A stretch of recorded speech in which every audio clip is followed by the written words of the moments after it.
Bismillahirrahmanirrahim. Assalamualaikum warahmatullahi wabarakatuh dan selamat petang. Setinggi-tinggi kesyukuran kita kehadrat Allah Subhanahu Wa Taala kerana kita berupaya untuk menzahirkan sekali lagi program Bicara Alam Melayu at FB Live PATMA, dan pada hari ini adalah merupakan program Bicara Alam Melayu siri yang ke-16. Kita telah pun memasuki tahun keempat sejak tahun 2021. Baiklah para penonton dalam talian sekalian, saya bagi pihak Perpustakaan Alam dan Tamadun Melayu atau PATMA ingin menzahirkan ucapan selamat datang kepada para penonton dalam talian sekalian ke program Bicara Alam Melayu at FB Live PATMA siri ke-16. Pada kali ini, jawatankuasa program Bicara Alam Melayu at FB Live PATMA akan menampilkan satu lagi topik penyelidikan yang menarik untuk dikongsikan bersama-sama dengan ahli-ahli komuniti pencinta ilmu, baik di kalangan warga Universiti Kebangsaan Malaysia ataupun di luar UKM, atau dengan erti kata lain adalah mereka yang cintakan ilmu pengetahuan. Baiklah para penonton dalam talian sekalian, program Bicara Alam Melayu at FB Live PATMA ini adalah merupakan satu manifestasi kepada iltizam Perpustakaan Alam dan Tamadun Melayu untuk melakukan suatu anjakan paradigma dan juga transformasi dalam peranannya kepada komuniti akademik secara khusus dan kepada masyarakat umum. Perpustakaan Alam dan Tamadun Melayu juga tidak hanya mahu dilihat sebagai penyimpan koleksi khazanah ilmu semata-mata, bahkan juga tekad berperanan sebagai wahana dan juga perantara kepada penyebaran ilmu yang terkandung di dalamnya dan juga hasil-hasil penyelidikan para ahli akademik dan penyelidik untuk dikongsikan bersama dengan para pencinta ilmu. Para penonton dalam talian sekalian, pada hari ini kita akan bawakan satu topik penyelidikan menarik dalam bidang atau disiplin pengajian arkitektur atau seni bina. Pada hari ini kita akan bawakan satu topik penyelidikan menarik teknologi baharu dalam menerapkan kehalusan seni bina arkitektur atau seni bina. Pada hari ini kita akan bawa secara naratifnya, judul perkongsian ilmu kita pada petang ini adalah Dari Pondok ke Istana, suatu pengalaman realiti terimbul. Integrasi realiti terimbul dalam menggambarkan kearifan tempatan Malaysia dan Scotland, yang bakal dikupaskan oleh seorang penyelidik tempatan dan dua orang penyelidik luar negara. Baiklah para penonton dalam talian sekalian, seterusnya izinkan saya untuk meneruskan kesinambungan atau cara program pada petang ini dalam bahasa Inggeris. Well, good afternoon. First of all, on behalf of the Library of the Malay World and Civilization, PATMA, I would like to welcome our online audiences to the Malay World Talk program at PATMA FB Live. Yes, indeed, it's our great pleasure to have our online audiences to join us in this talk program, which is the 16th series of the program since it was first launched in 2021. We would like to make some transformation on library services, since we intend to be a platform of knowledge sharing with the publics who love knowledge, not merely with the academic circle and higher education students, but also with the outside community. When we talk about the Malay world, it doesn't merely cover on Malay language, philology, and literature, but also encompasses with various disciplines of knowledge, such as terrestrial archaeology, marine archaeology, architecture, administration and governance, management, military, medicine and herbs, medication and treatment, even cuisines. Dear members of the online audience, the knowledge that we are going to present and share this afternoon is on the discipline of architecture by focusing on the application of new technology in visualizing the preserved heritage buildings and monuments in Malaysia and Scotland. By the way, where is the location of Scotland? As for the non-geographical literate, Scotland is a part of the United Kingdom of Great Britain and Northern Ireland. Great Britain consists of Wales, England, and Scotland, which is in the north part of Britain Island. Well, we're not going to discuss about the geography just as a general knowledge. Well, today's topic is From Hut to Palace, and augmented reality experience, the integration of AR in visualizing the local wisdom of Malaysia and Scotland. Well, it is new to most of us, including me myself, and will be presented by three multinational researchers. And right over here, I introduce physically Dr. Muhammad Solehin Fitry Rosley, the research fellow from Institut of the Malay World and Civilization, University Kebangsaan Malaysia, as the lead applicant, is it? Yes, yes. Okay, and then followed by Dr. Francesca Boyd, Ecosystems Knowledge Network, UK, as the co-applicant, and Dr. Mingyu Jiang from Department of Horticulture and Landscape, Scotland's Rural College, UK. Okay, well, it is our great honor to have our special guests who are going to share the knowledge and findings or outputs of their research. And by the way, during the session, we would like to encourage your participations in asking questions, either in Bahasa Melayu or in English. Just write down the questions in the FB, in the Facebook account. Well, without further ado, we hand over the session to our panels led by Dr. Solehin. All right. Well, the floor is yours. All right. Thank you very much, Cik Muhamad. First of all, on behalf of my counterparts, Dr. Francesca, Dr. Mingyu, we are so honored to be here because I think this is the best platform for us to share our findings, especially throughout like 8 months of having this kind of very short time, a very short duration of this project. All right. The first thing that the first thing that we would like to address in this project is like we wanted to educate the people about the importance of local wisdoms, especially from a different perspective, talking about the Malaysian context as well as from the Scotland context.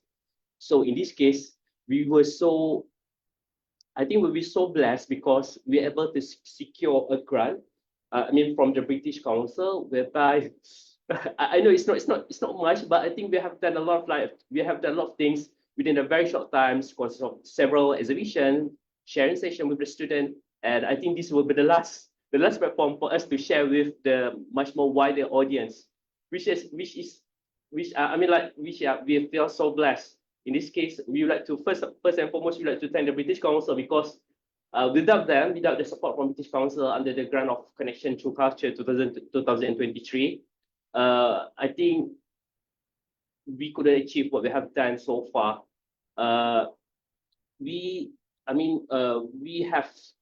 have worked together, hand by hand to share what we have here in UKM as well as in the Scotland, whereby they will be discussed further by my colleagues. They will be shared by my colleagues, Dr. Mingyu. So what we're going to do here, probably this is what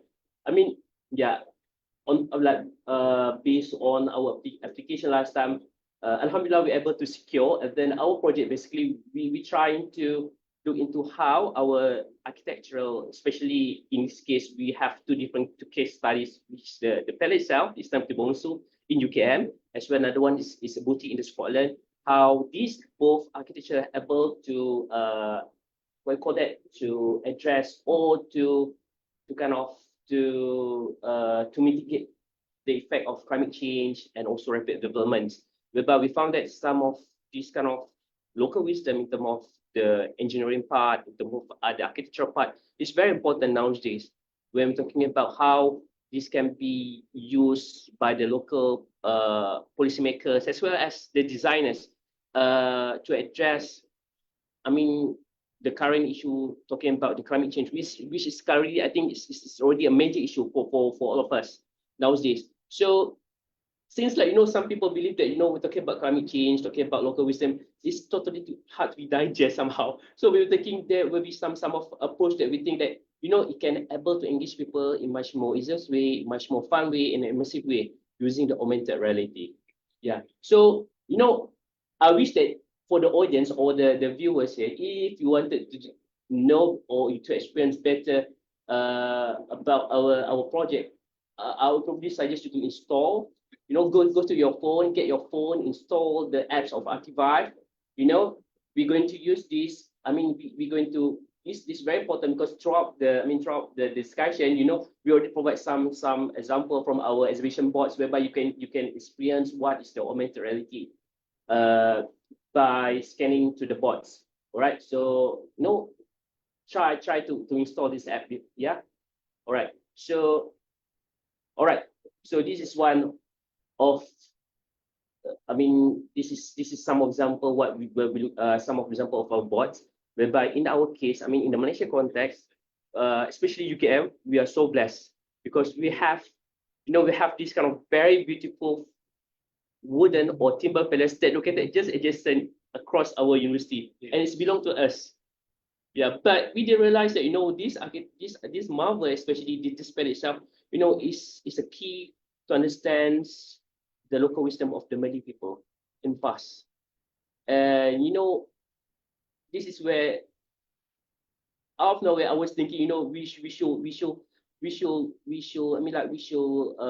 try to explore, or try, in terms of try to explore and share with the people, with the people as well as students, I believe, because I think this is one of the things that we should cherish as part of our identity, because the palace itself is really represent the whole long history of the Malay civilization. Especially, I always use this as narrative of the palace as the last wooden palace of Selangor, even though it's not belong to Selangor. But I think this is really true anyway, because this is the last wooden palace that we can easily find in Selangor. And surprisingly enough, this palace have been built almost like 200 years in the late 19th centuries.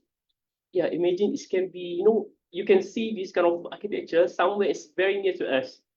So if we can go back to the history anyway, so I think this palace basically have been assembled to UKM after there will be like a very there will be after there have been after some effort done by Jabatan Museum Malaysia as well as UKM to preserve this kind of palace anyway. Because throughout my research, I found that this palace is already in a very bad condition. Not after the severe flood.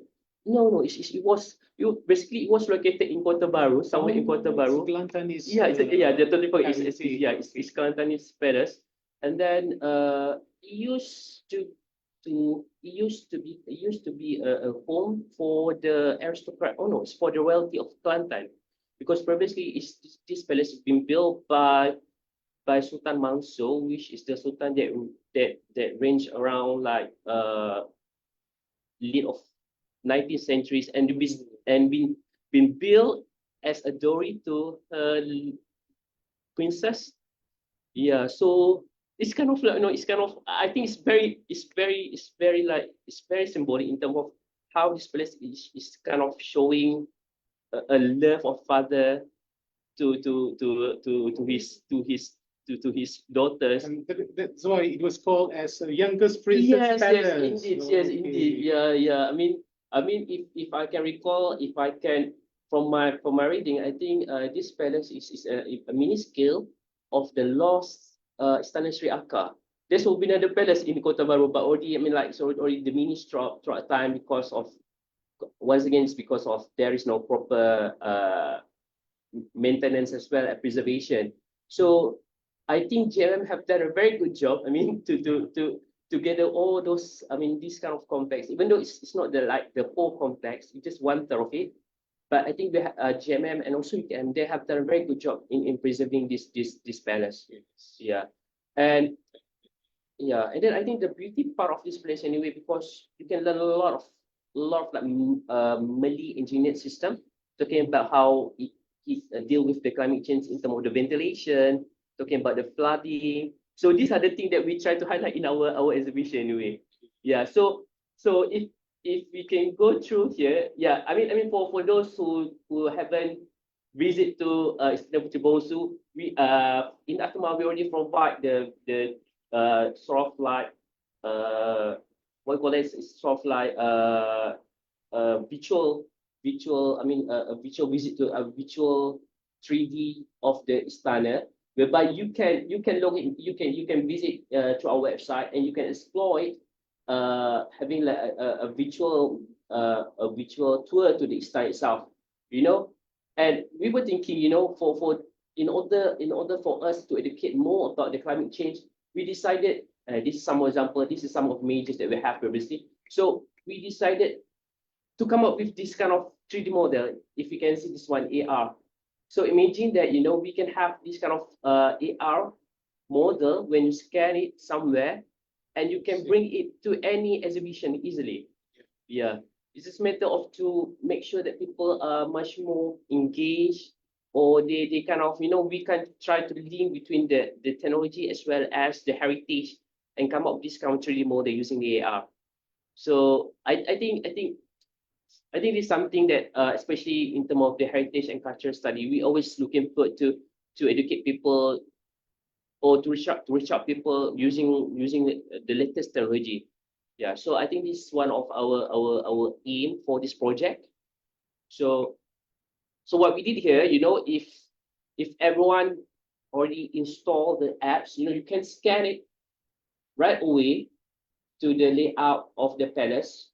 You know, we're already highlighted using all those dash every there. So you can scan it there, and you can see, and you can explain yourself looking into the 3D models. Yeah. So these are the example of reports we had for our exhibition.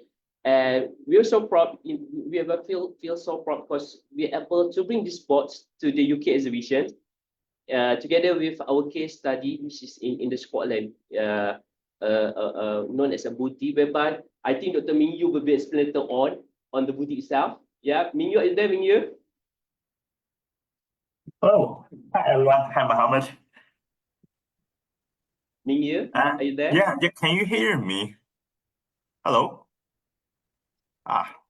I can hear you, Mingyu. Right. Right.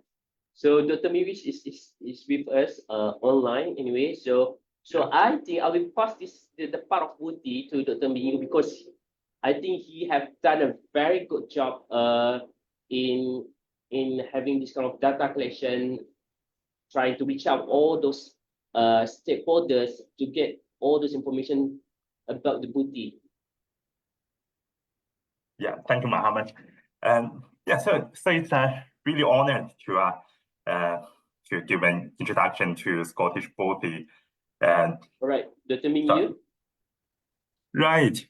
Yeah, thank you, Frankie. I can see like my voice has been passing through, but yes, that's Dr. Mingyu. Yeah, Muhammad, are you all right? Yeah. Yeah. So if I keep going. Our technical is trying to connect with Dr. Mingyu.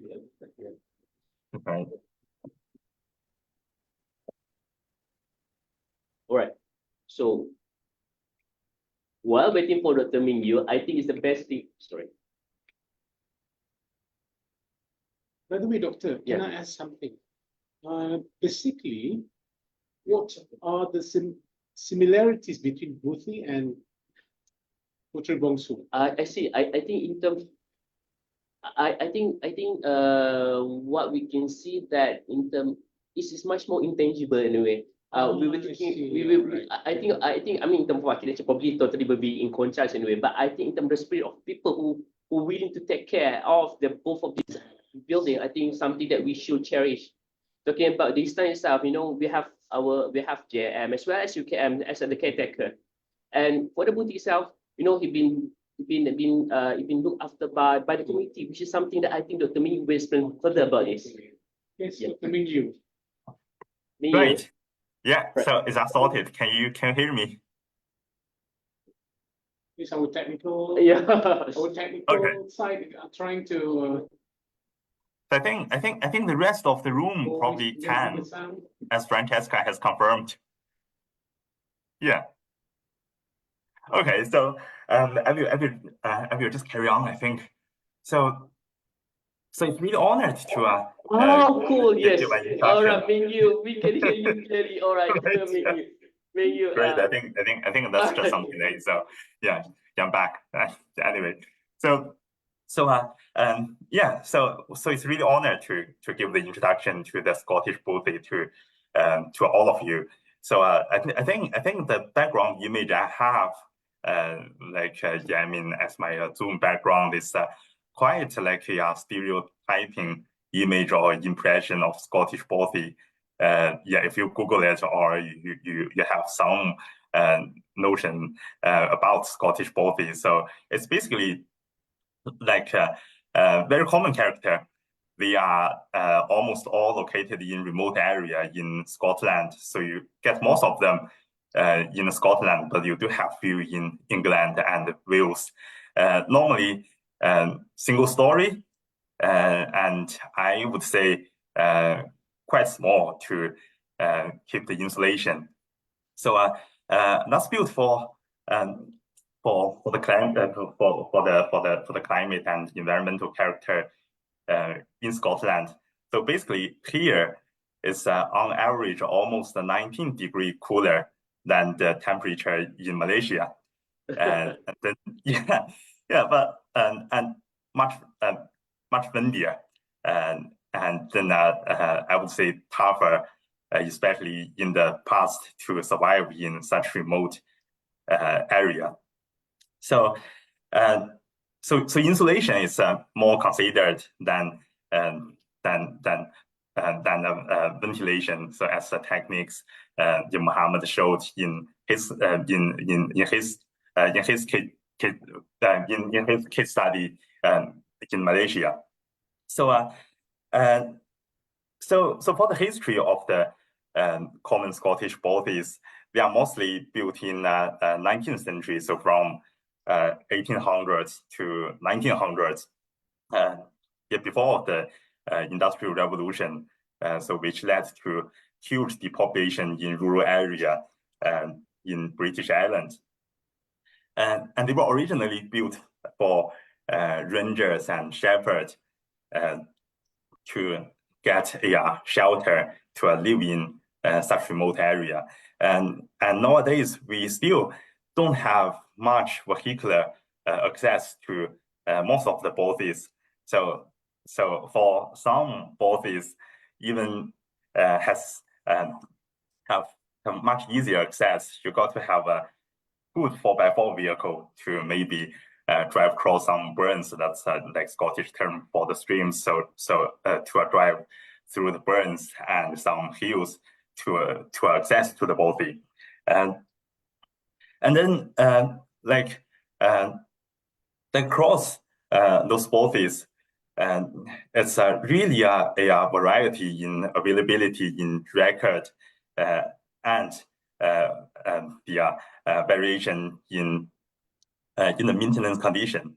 So for this study, we have done some desktop studies to review like quite several bothies to choose between, and then we found two of the bothies suitable to conduct a conduct the field trip, and then eventually we are as the case study we are presented in our poster. We eventually selected one called Abyssinia bothy. So this one was built in late 1860s, and the name of Abyssinia was recorded because the residents called John McNabb, who lived in there from 1880s, served in the Abyssinia campaign with the British Army in Ethiopia. And there is a very interesting fact is that so for most of the bothies, like the inhabitants, the residents, or the shepherds living in there, they got their nickname to be called by their friends and like surrounding rangers by the bothy's name, and the bothy is normally named by the location or some other characters. And then this one is a one of a few example, like the bothy was named after the shepherd who used to live in there. So Abyssinia, that's the nickname of the shepherd who used to live in there, because he really liked telling the story about his the story, like serving in the Abyssinia campaign, and then people just got him the nickname, and then the nickname passed on to the bothy he lived in and became a part of historic record. So if we move on to building design and material, the very significant character is that they got a very small window, and originally it had dense header roof to maintain some insulation against the cold, and it's got solid and thick stone wall to protect the inhabitants from the weather, and they are built in permanent location above the stream and valley, and to be high enough to be safe from the flooding risks. So if we just get back to the Abyssinia bothy, so like most of the bothies, it's got almost abandoned from 1920s for about half a century, and then with the increasing popularity to access to the natural environment, especially in 1960s. So it's got very initial restoration work from some individuals from 1980s, and the systematic major restoration was conducted by the Mountain Bothy Association, which is a charity started from 1965, and looking after most of the bothies in the UK. So they got the major restoration work for Abyssinia bothy in 2017, and now as a part of the system, this bothy can also provide free access to everyone with the basic living facilities.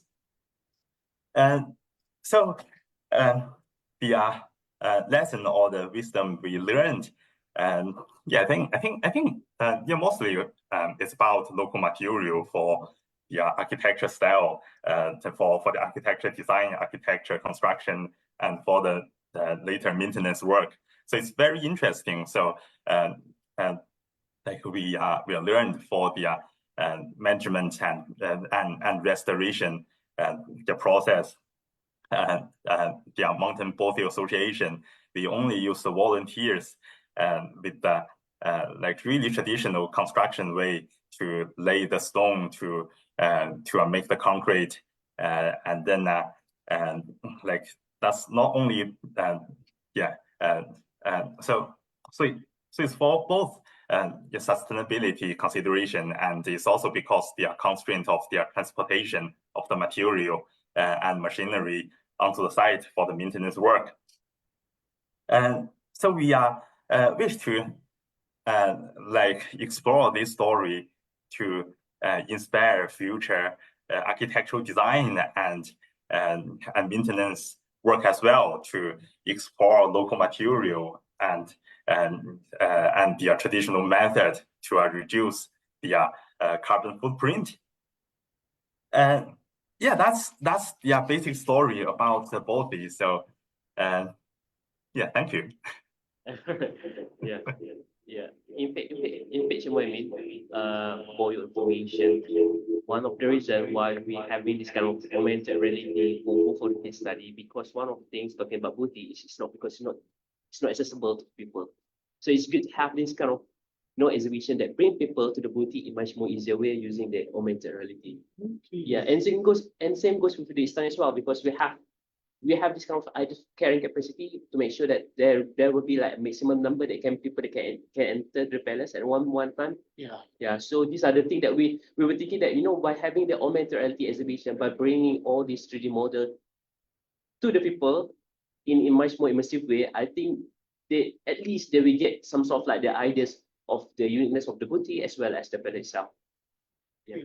Meaning that booty is not a kind of residential house, but it is some kind of like lodging for the shepherds. Yes, it used to be something like that. Yeah, Mingyu, Dr. Mingyu. Is it a lodging for the shepherds, actually, the booty? It's not a kind of residential house.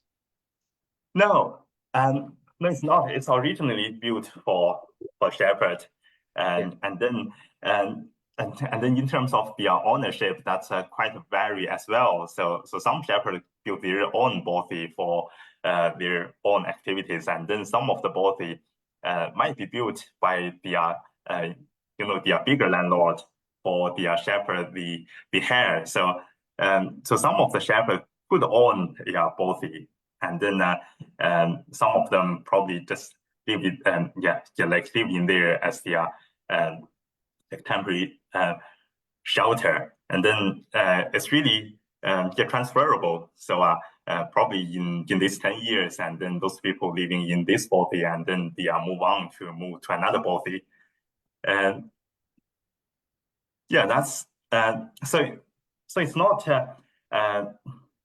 like quite residential house. It's mainly built for the shepherd. Yeah. So you can see like a different, we call it a different lifestyle. Okay, but the palace itself for the aristocrat. So can I conclude that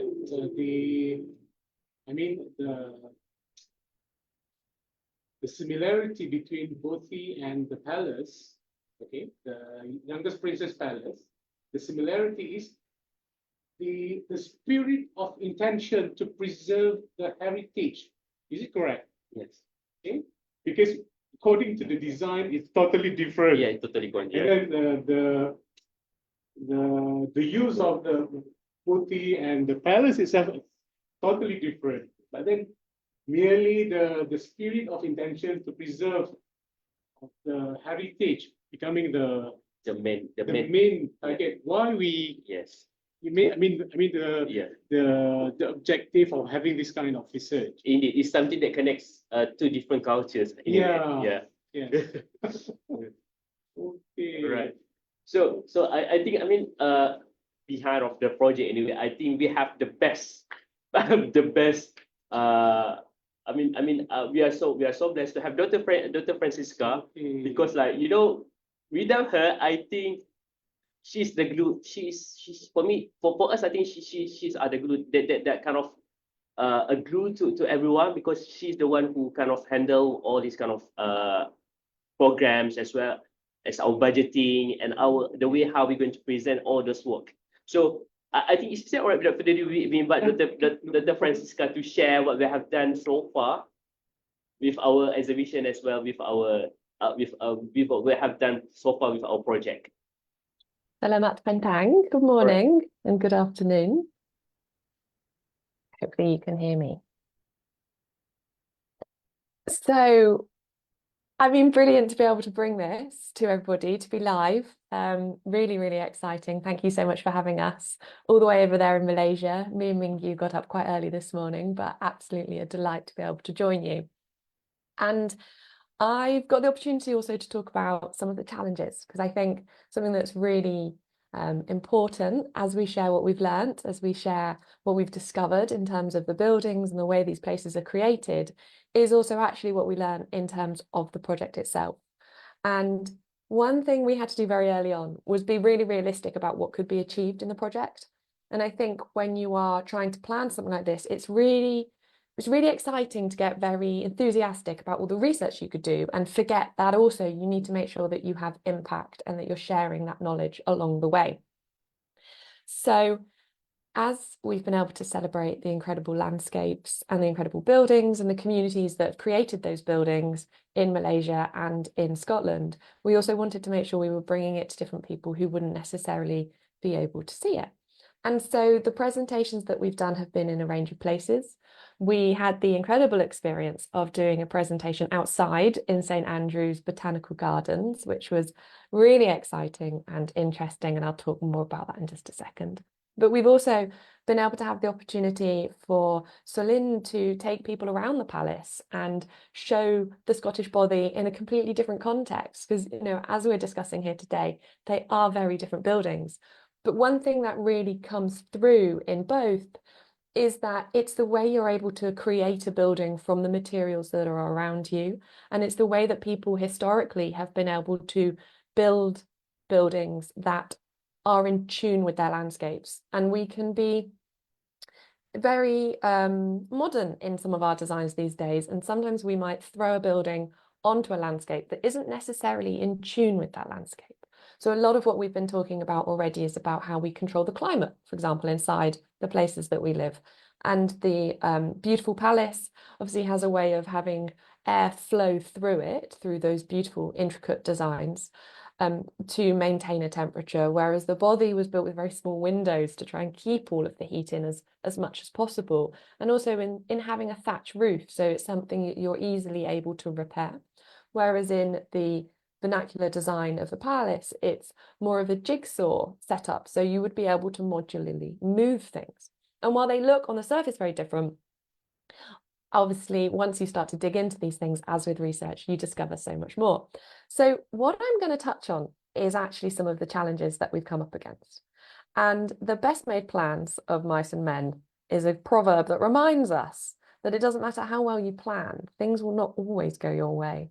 And so I'm just going to touch on a few of those so that hopefully anybody who's listening will have the opportunity to learn from our challenges and maybe some of our mistakes, and be able to develop their own projects and take their ideas and do something as exciting as we have had the privilege to do with this project from the British Council. So be prepared to adapt to change, I think is the first thing we've learned. We had initially intended to do a number of exhibits in very specific places. And due to things completely out of our control, like a change to the teaching timetable in Scotland, we unfortunately don't control all universities, so we couldn't do that one. And also due to venue availability and changes to exhibits, we weren't able to initially present in the places that we had intended to. And so being able to adapt to that, being able to connect with people who could give us other opportunities, allowed us actually to be able to come up with solutions. And it's really important that you're communicating this with the funders as you go along. So we made sure that we would talk through the problem as a team, work out what was the main aim that we wanted to achieve with that initial plan, and then come up with a solution that we could then present to our funder and say, this is our solution, this is why we're going to do it, is that all right? And it's much better to be able to present an idea of why you think this alternative is suitable, rather than saying, oh no, we can't do it, which is initially sometimes the feeling. And that staying in communication has really been one of the strengths of the project. It's been able to provide us with unique opportunities. St Andrew Botanical Gardens were so kind in letting us use their amazing frame of a greenhouse for our presentation. And it was just wonderful when we had a couple from Europe say, oh wow, like we've never seen something like this before. And they were able to hear traditional Malay music as we were looking at the augmented reality version of the palace. And then we were also able to show them the unique building materials used in the Scottish body. The next one is you never know what the weather's going to be like. This is Scotland behind me here. And as you can see, there is snow on that mountain. And this is a picture that we took for Mingyu and I when we were on our site visit. It was so cold and so wet. And then when we came to do our exhibit, we were lucky enough to have Solehin be able to fly over and join us. And he didn't pack a coat. So sometimes you just have to be ready for the unexpected. Our posters at one point, it was so bright and so sunny that you couldn't scan them. So we had to print out a smaller version of the QR code so that you could scan it on a piece of paper. And just being able to be prepared for a change in circumstances and not stress too much that it's not going exactly as you planned. Because when you're writing a funding bid, you explicitly outline, oh, this is where we're going to exhibit, this is what we're going to do. So then when that changes, it can really feel like you've done something wrong. but if you're prepared and you're ready to adapt, and maybe you can borrow a coat from a friend, then you'll find it's a much more enjoyable experience. And the final lesson was that together is much better than apart.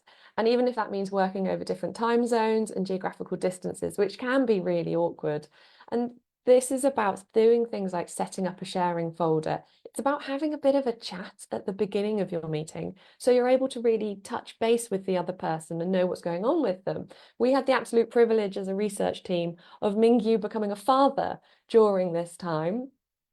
And wow, what an exciting thing that was to feel like we were a part of. I feel like that baby is the bonus member to our team. And it was also, though, in that communication that you're able to connect with each other as humans, but you're also able to connect then on a professional level. And we were able to build on each other's strengths to be able to develop this project. I mean, what an exciting thing to be able to create an augmented reality model and then take that 3D version of it around the world. That's not something I personally could do. But what I could do was assist when we were looking at the models to make sure that they were accurate. The same as Mingyu's fantastic ability to research and connect with people brought us that relationship with the Mountain Body Association. It's really about being able to engage with each other's strengths. And it can be difficult if you find that you disagree on something, but because you're all working towards a shared goal, it's really about building towards that rather than tearing an idea down. Ultimately, and that's one of the exciting things about this grant, is it's been about building a connection with other people. And it's been so fantastic that we've been able to have other people help and support us. We've been able to invest time and energy in building our relationship as a team, but also we've been able to work with the Mountain Body Association, the Botanical Gardens in St. Andrew, and the team out in Malaysia who have given us, like this opportunity today, such a privilege to take part. So I'm just going to sum up by saying, as you might have guessed, my part in the project was really around clear communication. And I will share a link in the chat to the blog posts that we've done alongside this. And that's probably the final thing I will say about this project is, as exciting as it is to do your research, make sure you're also thinking about how you're going to share it. And make sure you're giving it some longevity by posting it on websites, by taking part in opportunities like this where you can discuss it. And even if you're lucky enough to go on TV, as Solehin was, then make sure you take those opportunities as well. Because ultimately, we have had some fantastic experiences and we've been able to share food and knowledge and culture. And I don't think we could have done it any other way. Nasi lemak. Surprisingly. And sambal as well. So we have this kind of, we have a wonderful moment, right? Where we learn how to cook Malaysian food, and then we have like a barbecue outside during at night. So I think this is something that we really enjoy doing. By the way, is it autumn in Scotland? I think summer, right? Is it summer? Still summer. Yeah, it's the end of summer. Yeah, end of summer. But today, I think it's 12 Celsius outside at the moment. So, well, pretty cold. And has it been raining every day with you? I'm in England at the moment. Has it been raining every day in Scotland? Yeah, stormy from the beginning of this week. I think we have this kind of like we already say that we have like we have this like UK weather is like always like wetter and wetter. So yeah. So I mean it was good. It was good to me like last time we can recall back what we had gained from the exhibition and all those things that we kind of having like. I mean on the teams side, I think we have shared about to learn about other cultures in terms of talking about different perspective is something that on top of the project I think on behalf of us I think we have to learn a lot. Yeah. I think the best way to wrap up our sharing session is showing the audience the video that we have prepared. Yeah. So this is something a glimpse of what we have done previously in the Scotland.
Oh, yes.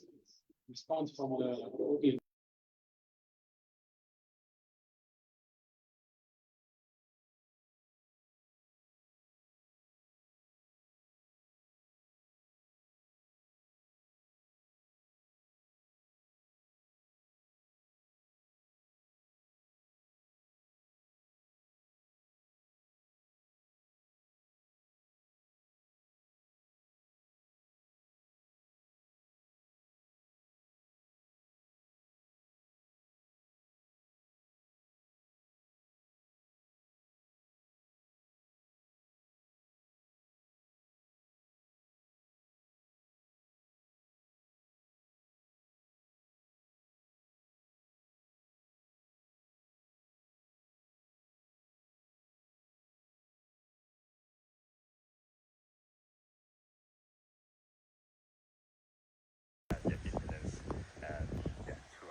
And so that gives us a really good lesson, like to reduce carbon footprint. Outdoor exhibition. We never thought we're going to have the outdoor exhibition. So it's something that we haven't really prepared. Very good. And who's looking after sites like this today?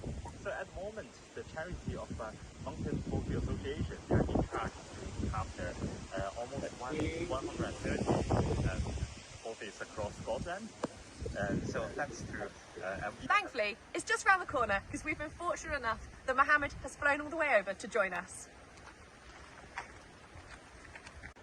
Fantastic. Muhamad, thank you so much for joining us here today. Could you tell us a little bit more about the Royal Palace? Thank you very much, Frankie, for having me here. So basically, this palace is one of the oldest wooden palaces that existed in Malaysia. So if you can see that, I mean, this palace is been built by one of the royal houses in Malaysia known as Kelantan Sultanate. So this royal palace basically is belong to the last youngest princess of the sultanate as part of the gift from his father. All right.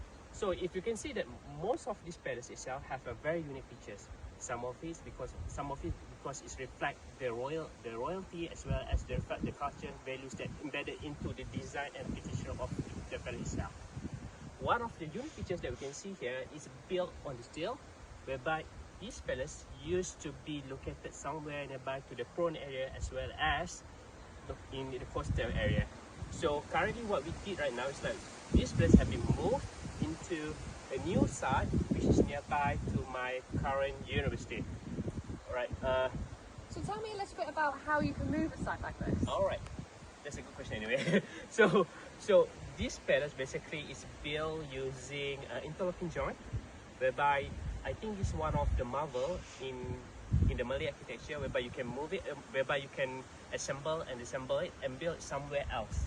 Alright. That's amazing. And these posters have all got AR in them, haven't they? So if we were to yes. zoom in, we can see the different parts? Yes, indeed. I mean, we have some unique features that you can easily find in the Royal Palace, whereby we have this kekisi. Alright, kekisi is a very intricate design of the wall panel that been used as a hole for the wind to enter or to enter and giving a cooling effect for the whole palace. Yeah. That's absolutely fascinating. And hopefully we'll soon have some of that Malaysian sunshine here. Now, before the Scottish summer turns even stormier on us, I better go and explore the rest of the garden.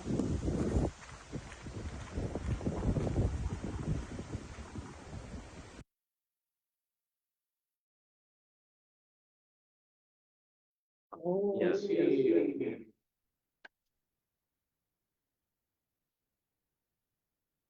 So it was good to have that kind of outdoor exhibition surrounded with the green, a large green environment with a lot of flowers. So it was really, I mean, we really enjoy having that kind of exhibition. Yeah, we never thought at the first we never thought we were going to have like outdoor exhibition at the first place, because basically what we always think that, you know, if you have this kind of poster exhibition, probably will be much more convenient to have it in the indoor. Turn out we were so thrilled, because we never thought, I mean, like, you know, you can always, this is something that Dr. Frankie mentioned just now, Francesca mentioned just now, about how you're able to be flexible in coping with all these kind of challenges throughout the process. And I think we have learned a lot from this. Yeah. Well, I think our audience, if you have any question to be proceed, you may ask, you may write in the questions so far.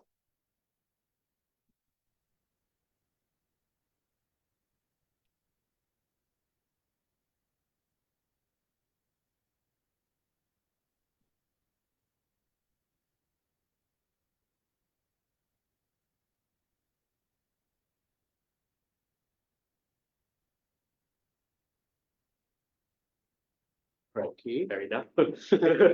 Well, Doctor, by the way, at first, instead of Boothi, actually, is there any other buildings or monuments that to be intended to, I mean, intended to be compared instead of Boothi at first? Oh, wow, that's yeah. I mean, the first place we were thinking to find to get something that's similar to the palace itself, talking about the palace somewhere in Scotland, but you know, it will be much more harder, because you know you need to deal with a lot like you know, with a lot like other bureaucracy issues. So yeah, so the best part, I think Buddhist is very good example, because we can see the different, as I mentioned just now, we can see the different in terms of, you know, different in terms of the architecture, in terms of the owner of the building itself. So we can see how and then it's good narrative for our project anyway, talking about from heart to the palace. So we can see a different type of architecture within the one exhibition. Yes. Yeah. Okay. So far, do we have any questions? No. Okay. All right. No question. Okay, Doctor. You want to? Yeah. I think on behalf of the collaborator, Dr. Mingyu, and Dr. Francesca, we would like to thank once again to PATMA for having us here, and to our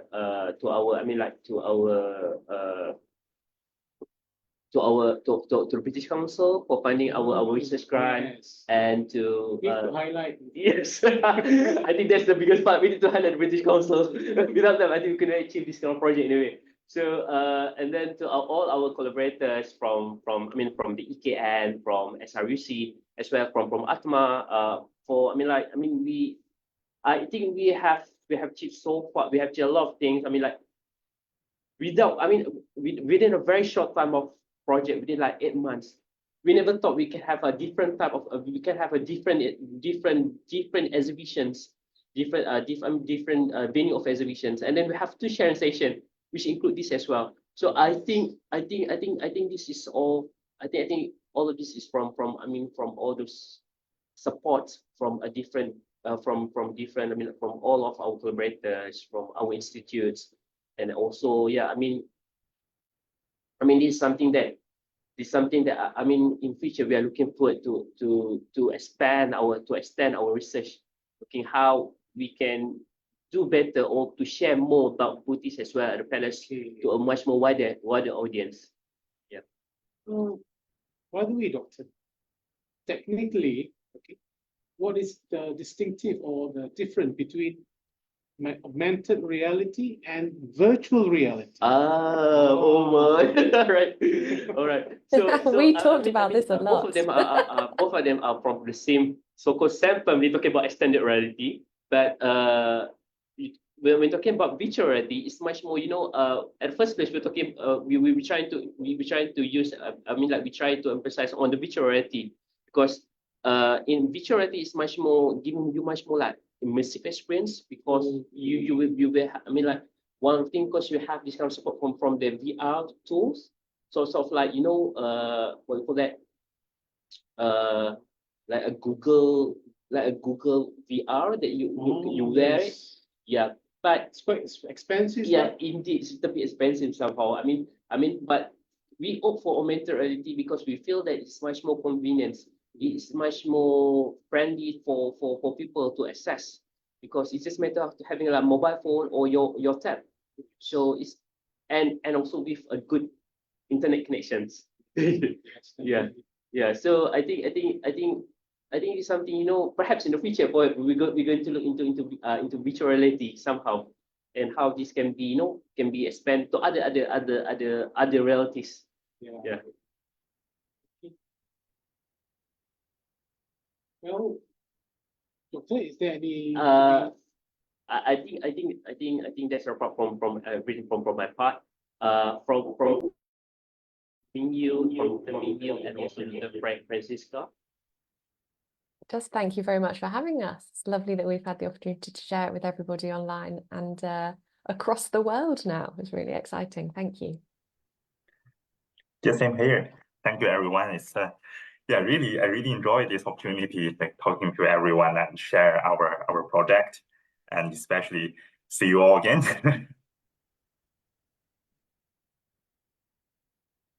The label and civilization. Well, actually, we really have a great honor to have both of you to join us. Okay, thank you so much for your sharing. And dalam pada itu, kepada penonton dalam talian dari kalangan warga UKM, kita ada menyediakan pautan untuk memastikan kehadiran kehadiran untuk program bicara Alam Melayu kali yang ke-16 ini. Okey. Ada dipaparkan ya? Ada di link ya.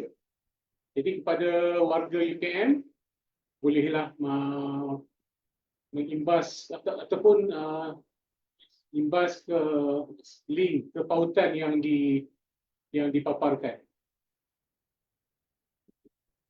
Well, to our Dr. Mingyu and Dr. Francesca, thank you so much for your participation, particularly your beneficial information. It's really truly beneficial to us since we are new about the knowledge itself, the utilization of the augmented reality. Yeah. See, like me myself, I'm from the library. I'm from the library science, and definitely it's truly new to me. Okay, well, buat akhirnya, terima kasih banyak-banyak kepada para penonton dalam talian yang sudi untuk mengikuti program bicara Alam Melayu pada kali ini. Dan insya-Allah pada musim akan datang, pada bulan-bulan yang akan datang, mungkin tahun hadapan, kita akan datangkan dengan topik-topik penyelidikan yang baru untuk dikongsikan bersama dengan para penonton dalam talian. Maka dengan ini kita tamatkan program kita pada kali ini dengan saya mengakhirinya dengan wabillahi taufiq wal hidayah. Wassalamualaikum warahmatullahi wabarakatuh.